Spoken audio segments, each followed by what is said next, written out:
cette première enquête de l'Observatoire politique de l'année 2016, on observe une forte baisse de la cote de confiance de l'exécutif. Le chef de l'État, qui avait gagné 9 points au mois de décembre après les attentats du 13 novembre, perd 7 points ce mois-ci. Les Français sont désormais 26% à déclarer lui faire confiance pour affronter efficacement les problèmes qui se posent au pays.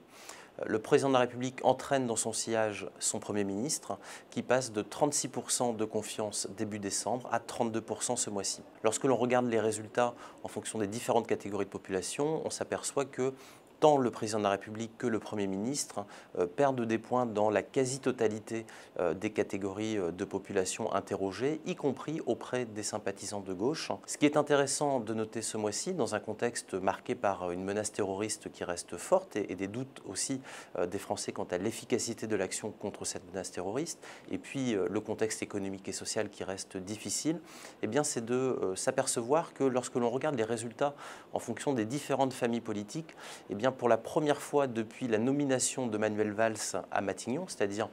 fin mars, début avril 2014, eh bien, on a davantage de sympathisants de gauche déclarant faire confiance à François Hollande qu'à Manuel Valls. On est à 62% pour François Hollande contre 60% pour Manuel Valls. C'est la première fois